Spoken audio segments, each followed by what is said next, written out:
What's going on, guys? Long time no see. Welcome back to Tribeoholics podcast. I'm here with my co-host Caleb Skinner. We've been going for a little while. We've been planning up some new stuff for this new year. Super excited about it. Before we get started, I need everyone watching already to say something nice about Caleb's jacket. Caleb, that jacket is fire, my man. I love it. Appreciate it. My little brother actually got it for me for Christmas. He said I at least had to wear it on one stream, so I figured why not? The first one back in 2021. So I'm gonna be rocking this sweet, little blazer jacket I got here. So talking some Knowles, man, getting back to it. I know we've been gone for a while. Apologize to all the fans out there. We've just been kind of trying to, build our brand and what we're going to end up doing in 2021, just kind of working on things, especially with basketball getting into the deep parts of their season. Baseball's coming up here soon. We also got football off season, so you're getting into spring workouts and things of that nature. But before we get going, Marshall, anything exciting happened for you in the time we've been gone? Man, I've been working my ass off. That's what I've been doing. So always working. Nothing really. All I know, we'll talk about later, but that's all you need to know right there, baby. Woohoo! Big weekend for us Bucks fans. Made it awesome. to the dance. You're just getting ready to start school back up too. I think is what you told me, and then you're working as well. So you got a busy, next few months ahead of you with school and work and everything else. So and do the best we can, guys. Keep it more consistent for you than we were, in the fall semester. But bringing it right to you. Yeah, I had a good holiday. Didn't really do much. I got a new tattoo, which is sweet. So if you guys catch that tonight, throw a little something in the comments. Tell me how gay or stupid it is or whatever else you would say. Maybe say it's cool. What'd you get? You might see later, dude. I don't know. I'm not gonna ruin the surprise this early. Take a couple shots. I want to see it. Yeah. So you get me to drink more throughout the show, and then we'll gradually get a little bit more loose, Caleb, and we'll see what's going on. But yeah. Before we get started, guys, we'll ask everybody that's in the room right now, what are you sipping on? We do this every episode, and we're gonna continue that here into 2021. So Marshall, I'll start with you, buddy. What are you sipping on tonight? What are you sipping on? Some cold Miller Lite, baby. The good old stuff. Honestly, it's probably my favorite light beer out of all the light beers, besides maybe a Mick Ultra. I think you got to go with a Miller Lite. Miller Lite, it tastes like freedom. It tastes like America. You're not a Coors guy? Do you like Coors? Yeah, I like Coors, but only in certain situations. I used to not like Coors until I went camping out in the Rockies one time. Buddy, what a weekend. And I was out in the Rocky Mountains drinking some Coors Light. Just felt natural. That's when Coors is up there on my list too. Oh, nice. Like the nice little Coors. I'm not as big of a Coors fan as you, perhaps. I don't drink it all that often, but I'm just drinking on a little bit of Pinot Grigio. Nice little cheap bottle of wine that we had, sitting around the house. So doing with what I can tonight. I just actually got off a 21-day, fasting of no alcohol. So yeah, dude. So I went 21 days with no drinking. So that probably was a big part of, not having Tribeoholics as well. So, shout out your boy for doing big things. Doing a 21-day fast with no alcohol. How do you feel? I felt great during those 21 days, man. It was awesome. It was refreshing. You felt a lot more clear-minded and things of that nature. But at the same time, you have those moments. You're like, man, I could really use a drink right now, or just tie one off one night and get a little wild. But yeah, I held strong for the most part. Did pretty well, and I'm excited to get back on the horse here and start my drinking habit back up with you. But yeah, I'm drinking Pinot Grigio, so it's what we had laying around the house. So yeah, I'll bring better beers next time, guys. I promise. But before we get into the exciting, what did you have to say, Marshall? I forgot.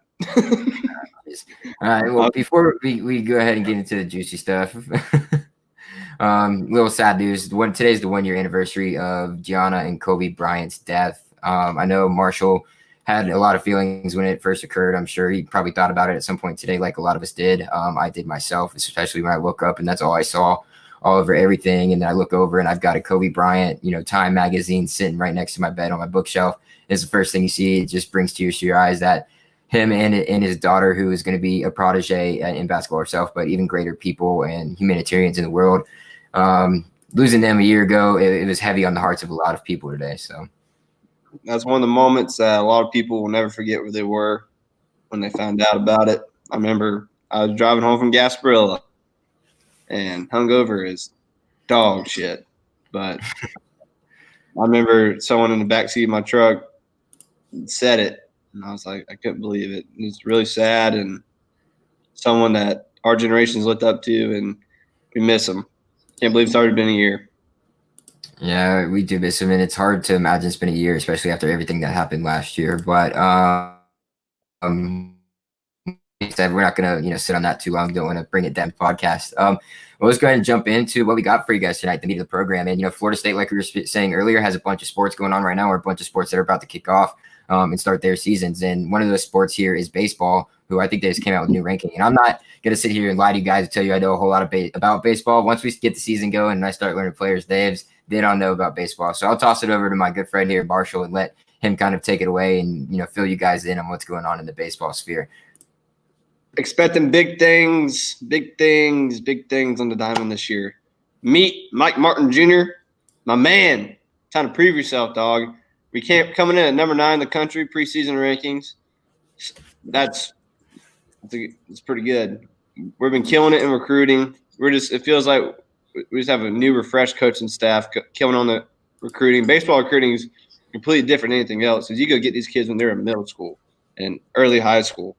And we've been out there killing it. We're talking to some really good pitchers coming up. So I really think these next few years in baseball are going to be a lot of fun. I love our schedule. Actually, my best friend plays for Pitt, and we're playing them in a couple weeks. Second series of the season. I'm probably going to make it to Tallahassee for that. I got to go see my boy. But we're playing some good baseball teams. We're going to be tested early and often. And hopefully we can beat the damn Gators, man. That's all I want to do. Yeah, so what are we pre-ranked again? You said 9? Number 9. Number 9. So that's great, man. Number 9, I don't know if I've seen us ranked that high to start a season. I don't remember. Like I said, I don't play close enough to baseball. But, Mike Martin Jr.'s supposed to be second year, but his first year as the head manager, the head coach there for the Noles is, bringing in a lot of recruits. He's signed a lot of great, assistant coaches to be able to help him get these recruits, snag these recruits from all over the place. The players that Florida used to be getting and everything like that are now starting to pay attention to us with whatever Meat is doing in that locker room. And then being number 9 preseason's awesome. And the recruiting's been amazing too. Some of the best classes we've seen at Florida State in a while, if ever. So it's awesome to see that. But dig a little bit deeper into the schedule. I know there's a couple other games you were looking at. Yeah, I was just going to say that there's been a lot of Mike Martin Jr. slander out there early on in his tenure, even though he hasn't really played too much yet. But I think Mike Martin Jr. has a real chip on his shoulder, and I think he really wants to get a College World Series because there's a lot of people upset that he was hired after Mike Martin, legend, love Mike Martin, but he never got it done, never won in Omaha. And I think that is going to be our number 1 priority in the near future. So I'm super excited about that. I will highlight a 3-game series in Coral Gables against Miami. Miami always has a good team. That's going to be a really fun series to watch. I've always kind of wanted to see a game down in Coral Gables. Their baseball facilities are amazing. We play UCF. That'll be a fun game. But another game I want to look at is we have a series against Notre Dame in South Bend, and that's going to be a lot of fun to watch. And then it's just mostly ACC games. We play a pretty good slate of ACC teams, and I think it's not too tough, though. I think we have a really good chance to really earn a spot and get to Omaha again, man. And hopefully we can punch it in one time soon. Please. Yeah, it would be nice to eventually get that done. I mean, year after year, we're so close, or we have, a team that overachieves, and it's just like, man, we're so close and we're right there, and it just doesn't happen. So hopefully Meat and the squad that he's put together at this point are willing to take, or, ready to take that next step in things. But we won't, sit around and talk about baseball too much right now until it starts to become, part of the season and things that we need to start talking about. So that'll lead into probably Marshall's favorite topic of this whole podcast, and that's going to be talking about Super Bowl 55, which is coming up here, not this weekend, but the weekend following. Huge win for the Buccaneers against the Green Bay Packers up in Lambeau, which is a hard thing to do. And then you got, the Bills and the Chiefs game, which was pretty good to start. And then, the Chiefs kind of ran away with it, which is what a lot of people expected to happen. So we're getting a Bucs Chiefs Super Bowl, and both teams actually have a player on their team, whether that be practice squad or on the actual roster, that are former Seminole players. And so we have obviously defensive tackle Derek Nandi, who played in the Super Bowl last year. And on the other side of the ball for the Bucs, we have a long snapper, and he's actually just on the former long snapper for the Florida State Seminoles, but he's not on the active Bucs roster, and that's Garrison Sanborn. So we got two guys who have the possibility of getting rings. One of them is definitely going to get a ring. So I'll just give or ask you about your thoughts on last week's game real quick, and then we'll get into the Super Bowl and just start talking about that. Man, that first half, we were banging, baby. I was loving it. Second half got a little scary, but it's Aaron Rodgers, and that's what he does. And they came out with a great game plan in the second half. Real scared, but they should have went for it on 4th and goal. What the fuck was that? I don't know what. No guts, no balls on the green and gold sideline at that time. I'm tired of hearing people talk about that wasn't a pass interference or holding call. Those refs let them boys play all game. There were so many penalties I saw that should have been called. You can't blame it on one play. Aaron Rodgers could have ran it in on that one play. There were so many opportunities that the Packers had that they could have taken advantage of. Stop the excuses. Tom Brady I used to not like him because I was a hater. Now he's my quarterback. He's the GOAT, undisputed, one of the best professional athletes of all time. And the Bucs are coming home to Tampa after winning 3 games on the road against Drew Brees and Aaron Rodgers. Buddy, that's hard to do. And we're coming home, and we're going to hoist our second Lombardi trophy. Baron Jones, you can go cry, okay? Falcons, we're about to go 2-up on you, baby. 2-up, baby. Woo! Yeah. Yeah, dude, it was awesome, dude. I was so excited just watching the game. Nervous wreck from the get-go. Just didn't know it was going to happen. Brady had never played in Lambeau in his postseason career. It's just been, nerve-wracking. Then AB goes down. Vita Vea is coming back. Then Antoine Winfield Jr. goes down. You're starting to think, shit. Like, of course, this is, what's going to fucking happen. And we are this close to Super Bowl. Just don't get there. And, quite surprising game towards the end. And you could start to see it slipping away from Aaron Rodgers and the pack there. So, love that game. Everybody, I assumed in Florida, probably watched it. So, but the Chiefs did their thing against the Buffalo Bills, earned their second trip to the Super Bowl. Quick prediction and what you think is going to happen, Marshall. I think the defensive front for the Bucs is going to get after Mahomes pretty good because I think the Chiefs' O-line is pretty banged up, isn't it? Yeah, they are, and I think their guard or somebody just went down in the championship game as well. Yeah. Jason Pierre-Paul, Vita Vea, Shaq Barrett, Devin White, Levante David, they're going to get after him big time, and others stacked. Mahomes if he can get outside, if he can get time to throw, our secondary is young, and he'll be able to get some plays in. I think it'll be a pretty high-scoring game, nothing too extreme because these are two pretty good defenses too. But I do think the Bucs at home, I just don't see us losing this game. I mean, it's been 19 years. I mean, we have to win this game. This is the only time. You got tickets, right? No, I don't have tickets. Someone I know has tickets, and I might get invited, but I might not. So I might all the commoners. I don't care where I am. I just need a TV. I need a beer in my hand, and I'm going nuts, dude. I'm so excited. You think the Bucs are going to win? I think the Bucs are going to win. I think so too. It's hard to not pick the homer here and not be the homer pick on the show, but I just think they're the better team. Ultimately, the Chiefs have shown cracks, even though they do have a better record than the Bucs. The Bucs are hitting their stride at the exact right time. They're getting fully healthy at the right time. Tom Brady's in playoff mode. He's got everybody else in playoff mode, and they have figured it out. The young defensive secondary for the Bucs has grown up, so we'll see if they're going to bite on the Patrick Mahomes magic that he usually does. If honest to God, just stay put. Like it's like a pump fake in basketball. Just don't move when he tries to pump the ball or do anything like that. Just play him straight up like he's a quarterback and see how he does, because he doesn't like to run the ball. So force him to do that. That would be good for the Bucks.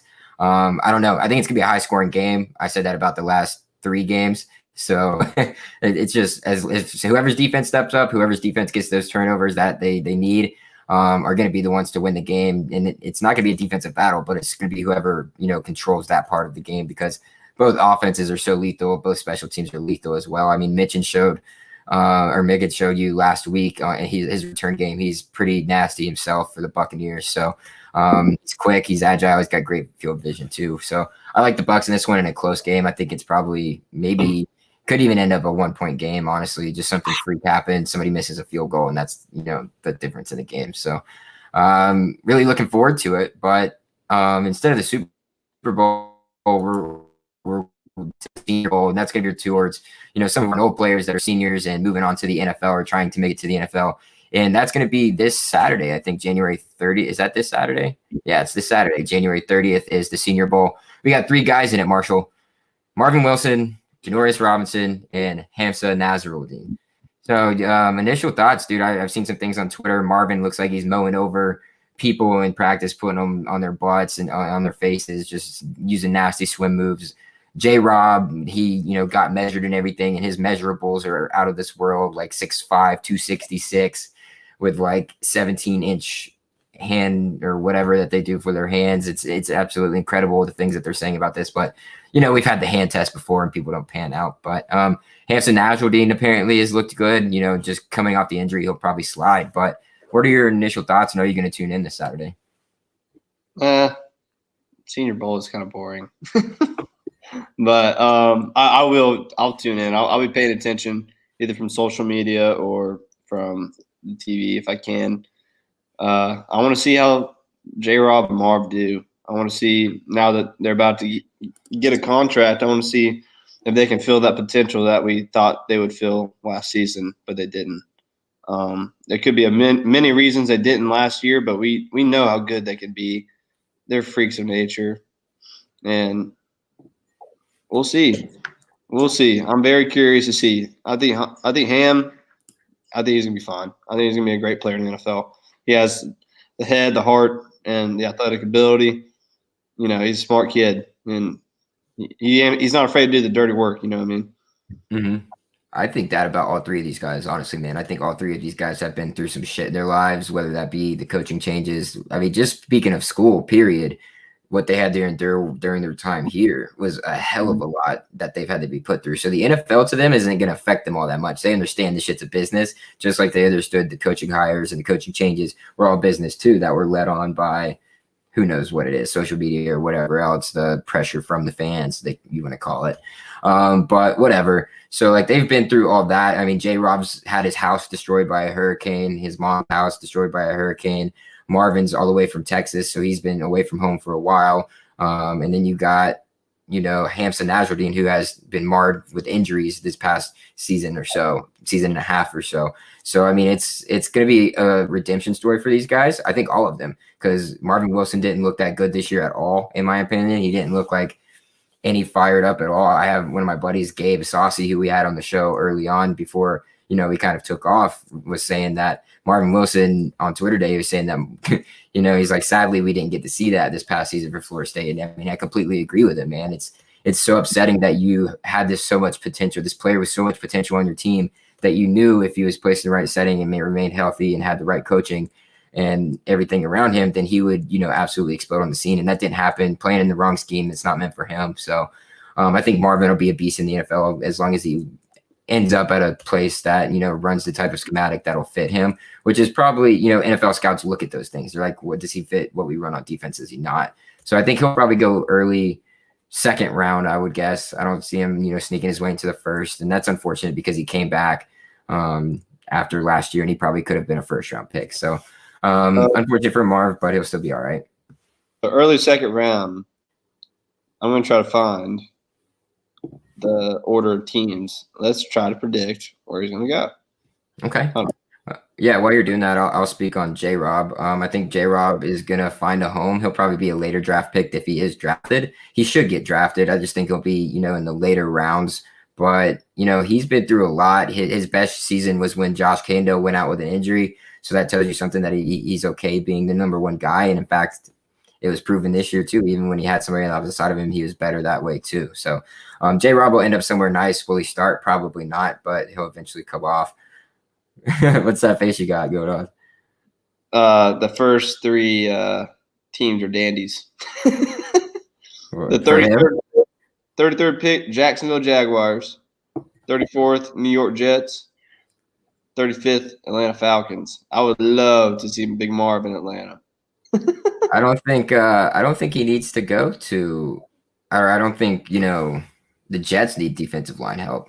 They've got plenty of defensive linemen, I feel like, but I mean they could, but Jags need it. Atlanta needs it, so that's possibilities early on. I would say he's probably right there, right after some. So I can. Did Houston trade with Miami for picks, or did Miami trade with Houston for picks? I can't tell here. One or the other. I don't know. I don't know. I know they traded for picks. I know Houston. Then he goes Philadelphia, Cincinnati, Carolina, Denver. He'll be drafted in that. There's a lot of potential there. Yeah, he'll be fine. He'll get a good payday and earn his money in the NFL. How cool would it be Denver with DeMarcus Walker? That would be cool. DeMarcus Walker's starting to earn a lot more playing time as the season proves. Yeah, he's been doing it the hard way. He's waited his turn, and he's a beast, man. That's what he did. That's what he did in college. So I mean, he's a grinder. It's how he is. I love DeMarcus Walker. He just loves to soak it all in, and then once he has it all, he's just like, okay, now I can unleash it. Because he's not like the biggest dude, but he'll sit there and learn and learn and learn and get better. Like he loves to get better. Yeah. And what do you think about J Rob? You think he's probably going later rounds? I'd say 4th or 5th round, probably. Yeah, I was gonna guess probably like 4 to 6. Probably a nice little area for J Rob to go. And then obviously at the end we have, in my opinion, probably the best out of all three of these guys in Hampton Nasruddin, our safety. Was out a year and a half with that was it knee surgery, or it was knee surgery he had done, right?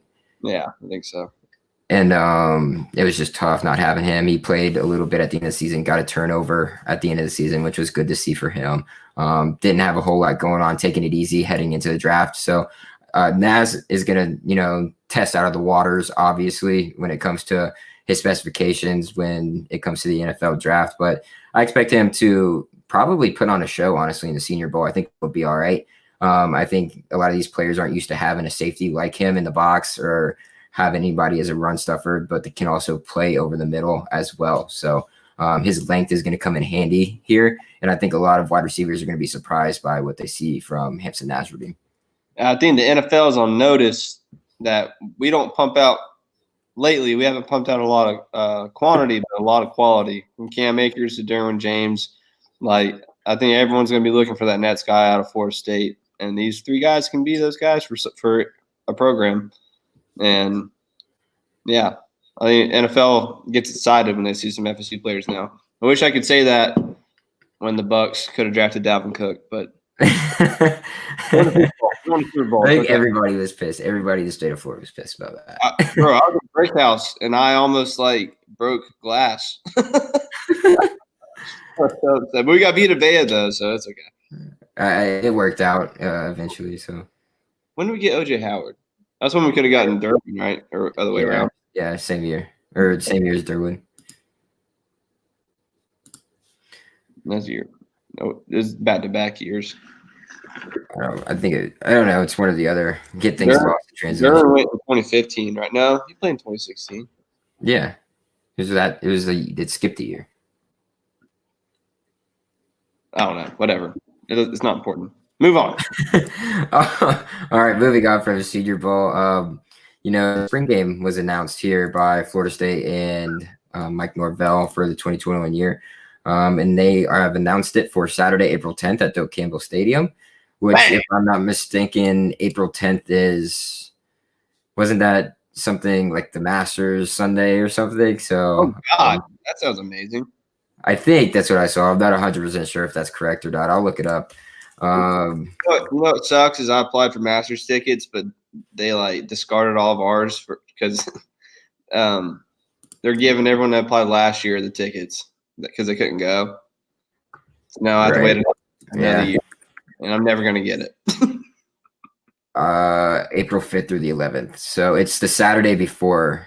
So it's moving day for the Masters is the day of the spring game. So that's not as big of a deal. So yeah, April 10th, Del Campo Stadium. I don't know if I have a time here, but of something of big importance here is that we didn't have a spring game last year. We only had 3 practices, so we didn't even have a full spring practice into a spring game to get these guys ready, and that is something that Mike Norvell is super excited about right now, and something that he's looking forward to. Tour duty starting, but we'll get into that in a little bit.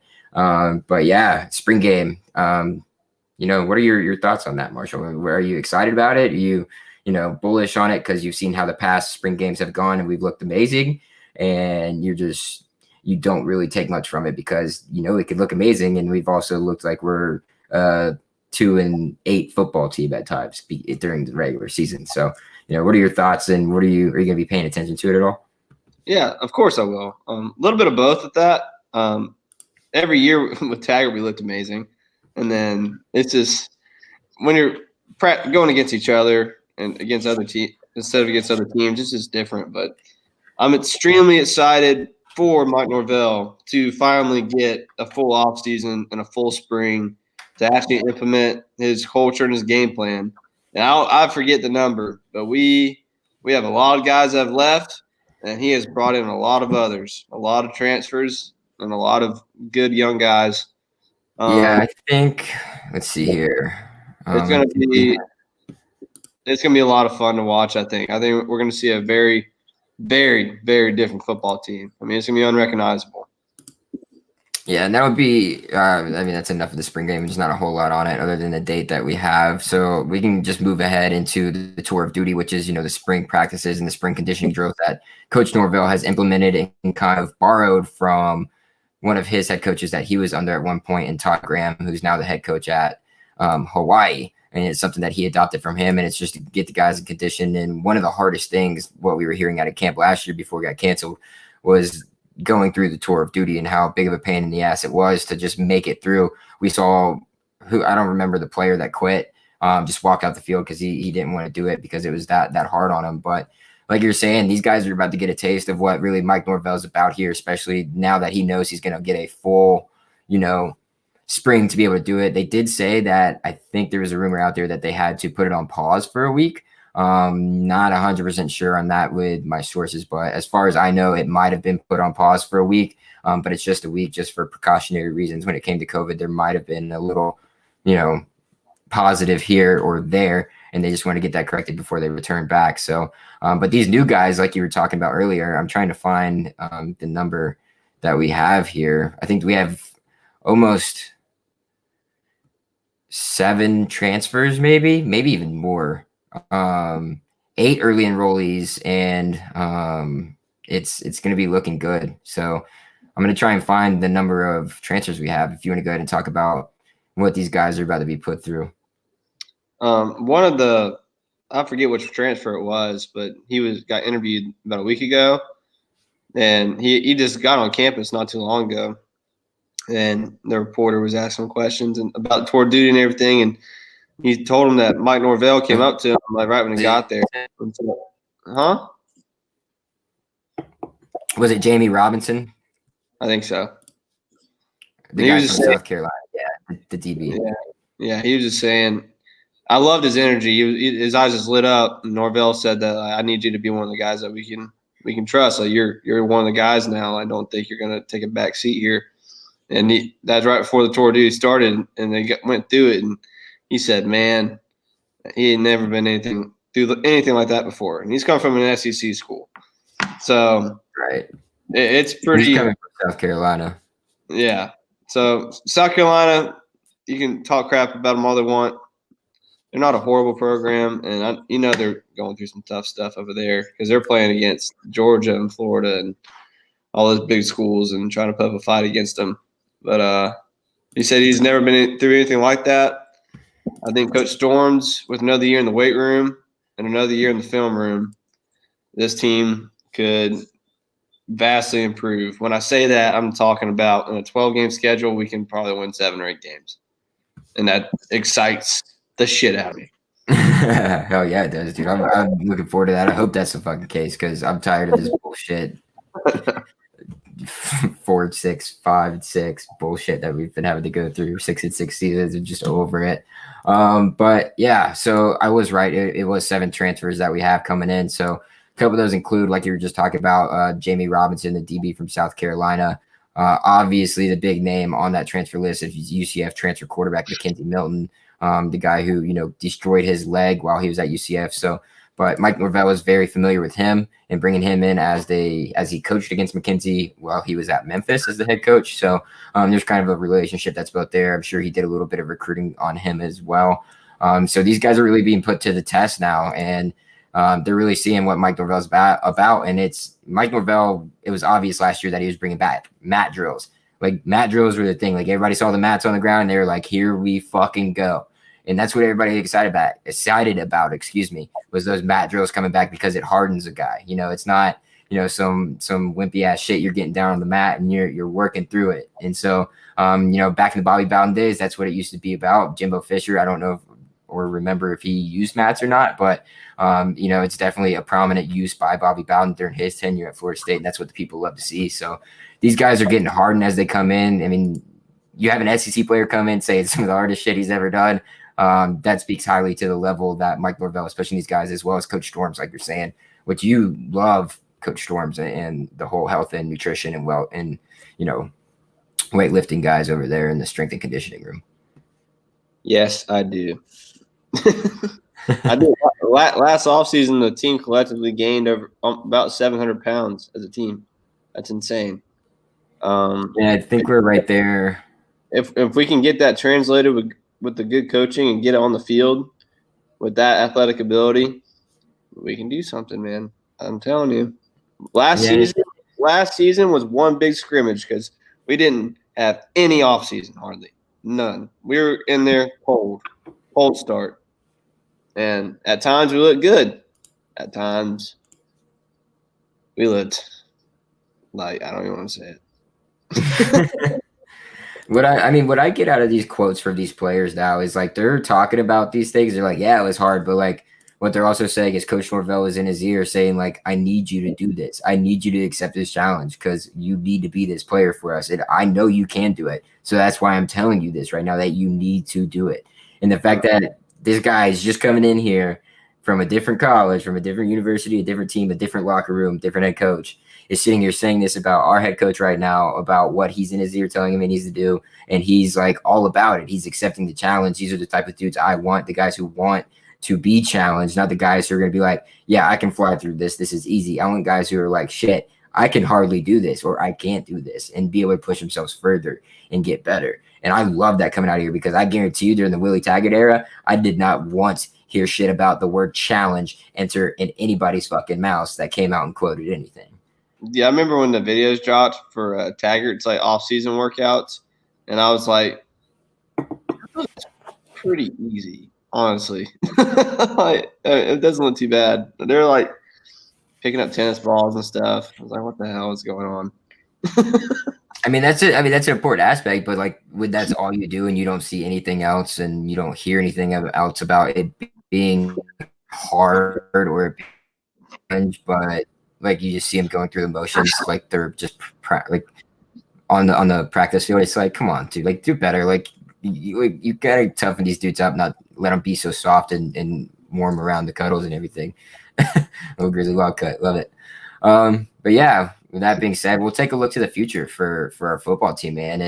And there is a blue chip 4-star quarterback recruit out there that is making a big decision this week, according to his Twitter, and that's Nico.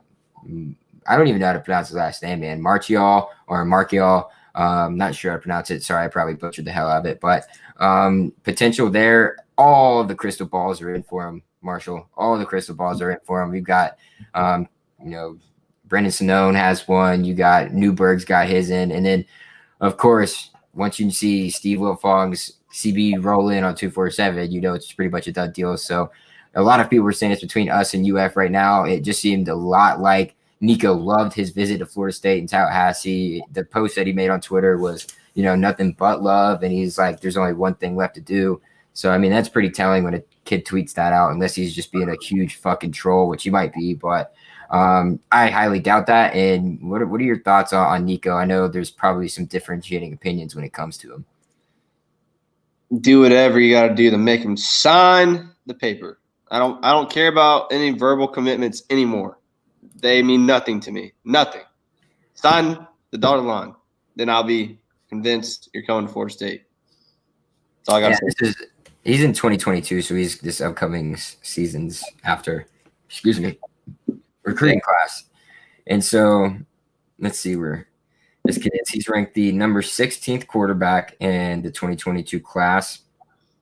He has a 91.8 composite score, number 2 in the state of Arizona, number 9 at the quarterback position. What's up, Arizona?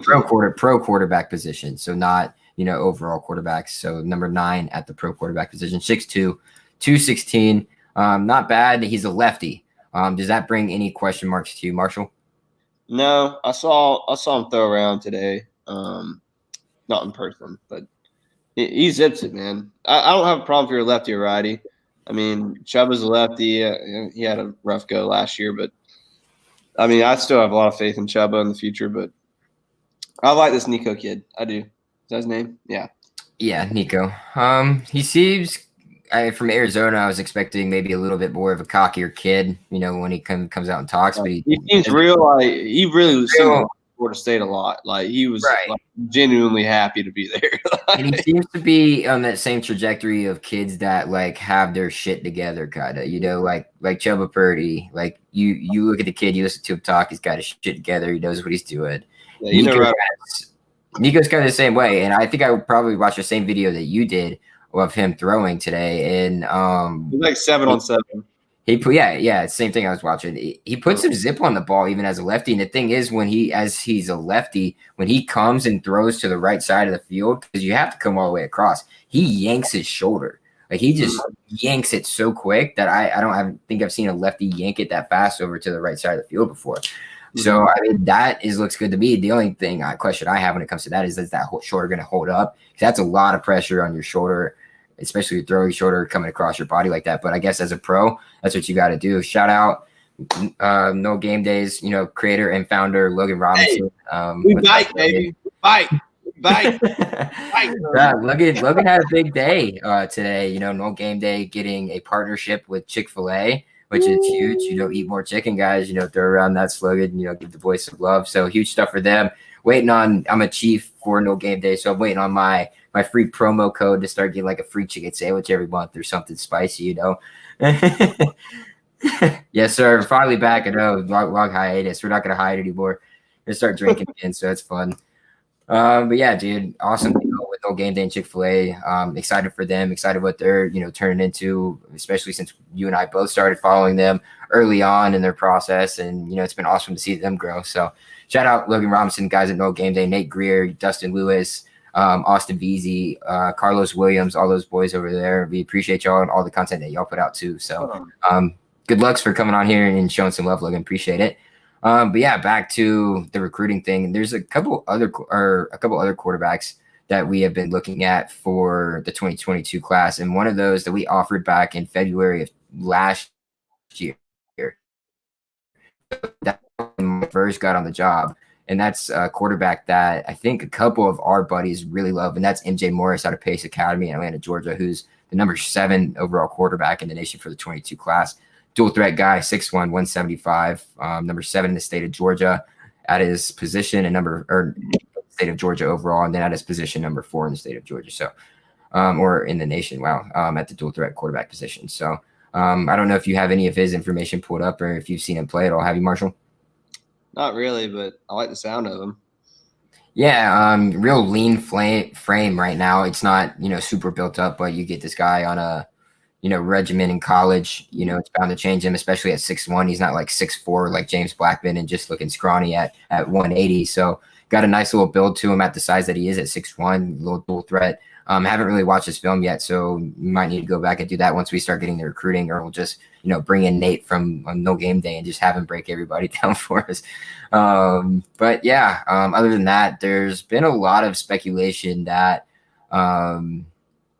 Travis Hunter, so he plays at College Hill over there in Suwanee, Georgia. Our top recruit, number 7 overall in the nation, has been speaking with his quarterback at his high school, Sam Horn, number 9 quarterback overall, number 4 pro style quarterback in his class, 12th in the state in Georgia. So, couple guys to keep an eye on here. I know a bunch of people were saying they would like Florida State to take 2 quarterbacks this, cycle here in the recruiting process. And I think that even the coaching staff has made it known that they might want to take 2 more as well, because you don't know what's going to happen with Kenzie Milton after this year. He's probably going to be gone because I think he is a senior.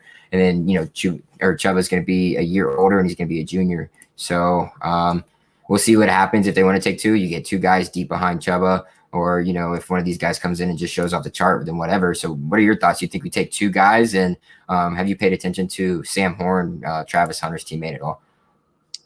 No, but the only highlights I've seen of Travis Hunter's teammates is when Travis has been playing wide receiver and he put it on his highlight film. Yeah. I'm just looking at Travis Hunter right now. This kid is an absolute beast. He's already ranked number 17 on all-time commits of all FSU commits of all time. Nasty. He's next to Matthew Thomas and Josh Sweat and Marvin Wilson and Kane Doe. So hopefully he's not a bust like some of those guys are, but yeah, I read that. And I got stats like Xavier Lee. Don't be doing that. All right, focus on quarterbacks. Sorry. Yeah, I mean, need that focus back. Quarterbacks. 2 quarterbacks. Do you think we need 2 quarterbacks in this class? I don't see it being a problem. I know we got Tate Rodemaker, but I mean, what has he shown us? Like, not a whole lot. He did make He's a baby, man. He's a baby. He is a baby, but why not bring in 2 quarterbacks, have 4 deep system? Maybe just bring in one and bring in another transfer. I guess that's kind of the argument that you can make at this point. Would you rather go 1 signee and then 1 transfer? Or would you rather go 2 signees, get young guys in there and just boom, boom, boom, boom, boom? But I think what Mike Norvell's playing on, though, is that he's going to have Chuba be that older guy now. And so he doesn't have to worry about getting in a transfer, and he can just keep bringing in younger guys at that point. Yeah, Chuba's going to be the starting quarterback soon. Not this year. Mackenzie Milton this year. 1 year he's out, right? Yep. Who's coming in after that? That's what I'm saying. Yeah, you might as well go get 2 quarterbacks unless you want to go 1 and 1. True. I mean, Jordan Travis and Chuba, they'll fight it out. Jordan Travis might even – I don't know. We'll see. I mean, yeah, I forget we even have Travis this year too, so we can't even forget about him. So, I mean, shit. You think about it, Travis has got 2 more years. So, I mean, it could be – I mean, who knows? I know Mackenzie Milton's probably going to start this year, but at the end of the day, I expect to see a lot of Travis back there too. So, would you rather get two scholarship quarterbacks when you have Travis, Purdy, and Milton and Rodemaker, or would you rather go get like? Well, you can take Milton out, you can take Milton out of the equation. So you got Rodemaker, you got Chuba, and you got Travis. So maybe they will just take 1. I don't know. We'll see. I mean, I can definitely see there's a good reason for both, but if you can give that scholarship to like a wide receiver or someone that could, help all of them out. You know what I mean? If you have the chance, I just feel like it'll be a thing of circumstances. We'll see. Yeah, that scholarship could be used elsewhere. Yeah, but we'll see. I don't think it's a bad idea to take 1 or 2. So. Yeah. Well, what's our recruiting look like as a whole for 2022 right now? Or 20? What's the next year? 2020. Yeah, 2022. We're ranked 14th. Yeah, we're ranked 14th in the country, but we only have 3 commits. So I'm telling you, Travis Hunter is nasty. He only weighs 165, dude. Come on, get your weight up, kid. He will. Get in the weight room. Let's go. He'll get his weight room up, or he'll get his weights up. I I'm know. just double checking ourselves, make sure we're not He's like six. blowing this. What are we blowing? I don't know. That's what I'm saying. Go ahead. About what? No, I guess everybody else in the 2021 class is already signed. So yeah, we're right. 2022. God, man, it's been a while. I need to get back on my horse and get this shit figured out because I'm blowing it. Yeah, Travis. Well, that's what he's listed on the site. I'm sure he's gotten bigger, dude. I don't know when the last time they tested these guys was because of COVID. Sure. I don't know how often they've been out there to everything. You don't even have to be much bigger than that to be effective as a cornerback. You can be like 180, 175, 180, be fine. Yeah, you should be all right. And then, I mean, as you get older, you learn how to control your weight better, and you start slowing down the metabolism that you got going. All right, so recruiting's not looking bad for 2022 for next year. We ended it off on a much better foot than we started this year. But with that being said, that's going to be enough about football, man. And we're going to jump into basketball, which I know you haven't necessarily been paying a whole lot of attention to, but you brought something up to me tonight that I didn't know about until you had mentioned it, and that's Terrence Mann is getting a start tonight. Yes, sir. That's it. Just yes, sir. That's all you got for the people who are watching. Well, we'll let them know next week how it goes, man. You know how it rolls. Yeah, see if you guys are watching the Clippers tonight. I'm not sure who they're playing. Marshall, look it up. Tune in. Tune in. Watch Terrence Mann get a start. I'm sure Fee will get a decent amount of playing time as well. I'm sure Kawhi Leonard or Paul George or one of them are sitting, I assume, just because that's how it normally goes with the LA Clippers. But yeah, tune in to Terrence. Watch him play. Watch Fee get a little bit of playing time as well. But let's switch over to our, hoops team, and that's the Florida State Seminoles, dude. Different breed here, man. But I first want to just go ahead and point out the national disrespect that our basketball team gets. Yes. Great start. ESPN and all y'all, tighten up, dude. Y'all know we were one of the best teams in the country. I know we get slow starts every year, but, dude, we're dominating right now. Dominating people. I just don't understand it. So this week we got ranked 16. Last week we should have been ranked because we beat Louisville, smacked Louisville, and we beat and we beat UNC by 7 in the same week, and that's a ranked Louisville team. So and then smoked NC State at home or on the road. Yeah, and then we just beat Clemson and we're only ranked 16th. So after that first week of games, we should have already been ranked. I don't understand why we were ranked. They had us at 29. John Rothstein keeps tweeting about OG Leonard Hamilton. Shut the fuck up, dude. I don't want to hear any Leonard Hamilton or FSU talk about how good we are until you give us respect. Dude had us at like 28. I was like, give me a break. What do you have no room to talk. I'm just tired of these ESPN people. I know it doesn't matter because it's regular season and it comes down to, the tournament, and there's a 64 team tournament, but this does help with our seeding. And the fact of the matter is, you know what? Keep doubting us because I don't fucking care anymore. Keep doubting us because at the end of the day, we play better when we're doubted, and give it to me all day because I don't want anybody to like us. And I'm almost tired of hearing everybody, all the analysts and announcers on other games talking about, oh, Florida State's going to be good. I heard Dickie V talking about it in the Alabama-Kentucky game tonight, and it's just like, stop it. I don't want people to know we're good until, they have to. But your thoughts on the national disrespect that we get from everybody until they start to understand that Florida State's legit. Oh, well, they do this. They lost to this team. Okay, 1 second. Go ahead. First of all, Terrence, Clippers are down by 5. Terrence is 3 for 7 at field goals, 0 for 2 at 3 points, and he has 6 points. So he has 4 steals. That's pretty good. An assist, 8 rebounds. That's really good. Yeah, he's holding his own. He's doing all right. But, yeah, man, I understand how hard it is to break into that. We see it from a different perspective as the national media sees it. We have to consistently do this for a couple more years to be considered a really good team year in and year out, which I think we will. Our recruiting is set up for the future. We're in a prime position to take the ACC and to get some rings, okay? But we're not going to get that respect until we do it for a couple more years, So anyone can get good one year, like Alabama. I don't know how they can sustain that. But I just think our system is so sustainable the way Ham has built it over the last decade plus, and I'm not mad at the disrespect right now. I just just want to prove them wrong, Yeah. and we will. I Yeah, think you're we a are little. a dominant basketball team right now. Yeah, we are. We are. We're just as good, not just as good as we were last year. Last year's a different squad, obviously. But we're playing well, dude. We're shooting lights out. We're an occasion. Sometimes there's go ahead, Marshall. Shout out Trent Letson. Almost hit Scotty Barnes in his car the other day because Scotty Barnes crossed the street on a scooter. Don't tell the people that. Now people are gonna be bad at Scotty Barnes. So don't do that. No. Be mad at Trent Letson. I know it's his fault. It's his fault. Yeah, be careful out there, Scotty. There's people. There's people. Um, yeah, dude.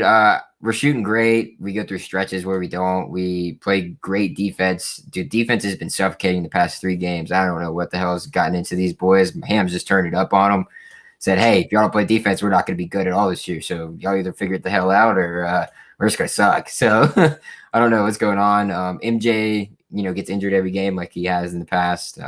Scotty Barnes is out for a game. He's didn't bother us at all. But Polite's been out the last 2 games. So, dude, Polite is shooting over 50% from three, which is absolutely incredible. Absolutely incredible. But I talked my shit about you in the past, man, but you've been working hard. I can tell. Keep going, we man. used to be so fucking hard on him, dude. I remember in the group chats just tear him apart, dude. I don't want him on my team. He should be riding the bench. Do you know what it is? You keep pointing your finger up. Just say, just talk. Do you know what it is? What? He's Jordan Travis in disguise. Oh yes, it could be it. The Jordan Travis comparison, just like we compared Travis. Or God, wow, I'm getting their names confused. Woo, Jordan Travis to Anthony Polite. I was gonna say Anthony Travis. I was going all over. Woo, that was bad. Sorry, guys. They could be twins. I wish I could put up a comparison picture right now. Oh, they could be. They easily could be, dude. I love them right next to each other. It's hilarious. But over 50% from three is unheard of. It's insane. I hope he keeps it up, especially after this injury. But we have a well-rounded team. We got shooters, we got drivers, we got big guys, big GU as always. The big guys down low. Balsa's having a great year. Super athletic. That move he put on at NC State where he stole the ball at half court or just over half court, dribbled the ball past half court all the way down, tried to lay it up, didn't get the layup, bounced it off the backboard, and then just followed his layup off the backboard with a like an alley-oop slam dunk was just insane. I jumped out of my chair. I was like, what the fuck is going on?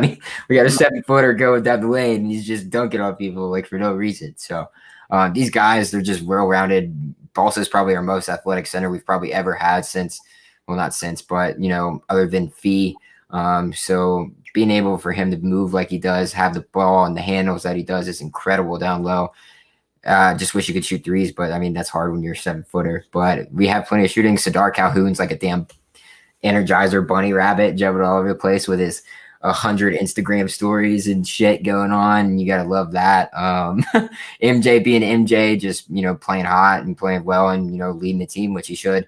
Raekwon Gray, huge shout out to Raekwon Gray. Fuck you, Trey, for saying that Raekwon Gray is your enemy because he is probably the most improved player on this basketball team, and I'm so excited for him. He went from barreling down the court into Draymond Green, and I love the shit out of it, dude. He's probably gonna earn himself into a draft pick as well, which is exciting, along with MJ, I assume. And then you got the improved play of Raekwon Evans. Since Scotty Barnes was down for a couple games, Raekwon Evans has gotten the start in the past 2 games, even though he started and played a majority of the game that Scotty was out. And he's producing off the floor as well. When he was coming off the bench, none of us were excited about what we were seeing from him.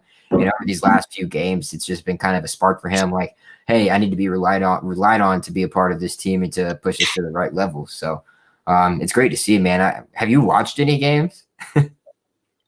I've been keeping up with highlights and stuff. Just like I never have really paid. I mean, when I was in Tallahassee, I definitely did, but until like mid-February is when I really start paying attention. That's when stuff starts getting heated up, Mm-hmm. I pay attention to like the team and stat lines, but I don't watch it like every single game, just because like I'm really busy, but that's about to change. Like as we get into February, that's when I start like honing in. Like, okay, like what's going on, and I start looking at around the country and see what. I always look for the teams that are starting to peak, starting to go up, and teams that are tanking. And I got in the 99th percentile in my bracket 2 years ago because like that's all I pay attention to. That kind of intangible. And we always get off to a slow start, but we get hot at the right time. Last year, I think we would have made a run for glory. I think last year the stars were aligned, and I hope we can repeat it. It's a whole other ball club, but I think they're gelling at the right time. And what sucks about this season, I think, is the ACC is like super weak compared to usual. Like like the top half, you got Virginia's, you got us. Even after those two, it's hard to find another competitor. Everybody thought it was Clemson. They weren't it. Georgia Tech starting to make a run for that money now as well. But after those two teams, there's not a whole lot. So I think we're probably the best team in the ACC. I mean, that's a homer bias in my opinion. Virginia's a damn good team. They've got a better offense, but their defense isn't nearly as good as it's been in the past. And that's got to be worrisome for Tony Bennett because that's what he lives off in his bread and butter. Because once your offense doesn't go, what are you going to do? You can't rely on the defense like you usually do. So, and we've been proven, like Leonard Hamilton's been proven to be able to conquer that defense that Tony Bennett puts out. So I think we are probably the best team in the ACC at this point in time, even though our record doesn't necessarily show it. We've also missed games. So, yeah. I think when March comes around, we're going to be sitting pretty. Yeah, I think we're picking it up at the right time. And then, just going back to, the disrespect that we're getting, we're a 5 seed right now in Joe Lunardi's bracket, and we're in Gonzaga's region, which is just starting to piss me off year after year after year. We just get predicted or put in Gonzaga's fucking region. I'm so tired of it. Can we talk about how weak Gonzaga's schedule is? Yeah, I mean, go ahead. Do you know who they've played? Because I don't. I just overall their schedule is they're great. They're amazing. They're a great basketball team. But they've got a great offense, but that's because like you get whatever you want. Yeah, that's what I'm saying. So we'll see how when they start playing better teams how they play. I think we would be able to not stop them, but we'd be able to slow them down and make it a game against them. I think Baylor's a great team. It's gonna be, I think, a very interesting year because now Alabama's in the mix. That's insane. I never thought I'd do that in my life. Yeah.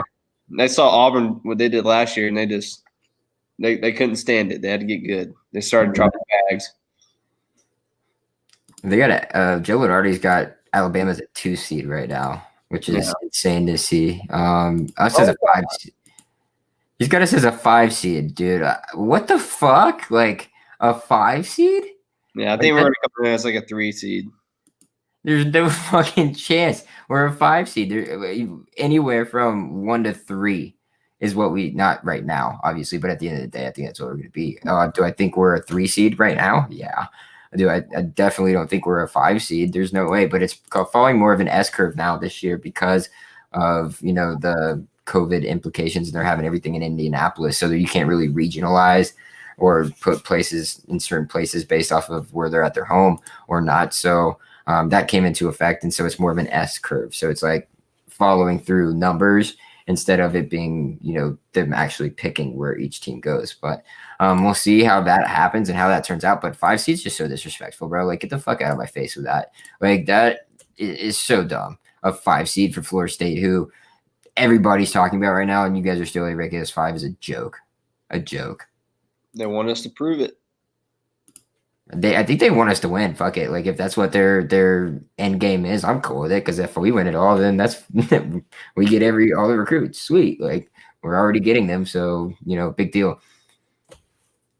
You're right. Yeah. All right, guys. I think that's gonna do it. I think that's it. Do you have anything to add? I know you at the top of the noggin once you get drinking there. So anything else you got to add, Marshall, before we go ahead and hop off? I'm happy to be back. We'll be back more consistently. What we're going to try to aim for. Tonight's Tuesday, but we couldn't go last night. So we're going to try to hit Mondays, or I know Wednesdays are pretty busy. I can do Mondays, brother. Mondays or Wednesdays. So y'all look out. Monday. Whatever's best for you. Monday it is. We- All we- right. And if you guys aren't watching, what? So we'll fix your Monday blues, baby. Yeah, that's a good way, kick it off with Tribeoholics and a few brews. Nothing like it to kick off your week. But if you guys haven't already, go subscribe with us on our podcast on Apple Podcasts as well as Spotify. But if you are on Apple Podcasts, shoot us a 5-star review and a like an actual review. Write some words, type some words down. That would be sweet too. Leave a 5-star review. We're also getting some things kicked off in terms of not necessarily giveaways, but things we're going to give out to, loyal listeners or anybody that might leave a review. We might start doing some handouts in the form of koozies, stickers. We're working on some other things that come to drinking as well. So you guys keep an eye open for those things. So go to Apple. If you have Apple Podcasts, go to Apple Podcasts, leave a 5-star review, type down some words, some nice reviews, talk about how shitty Marshall looks every single episode or whatever. Cool. Just do whatever. It's cool stuff. Yeah, and that's gonna do it, guys. That's been another episode of Tribeoholics. Hey, I'm beautiful.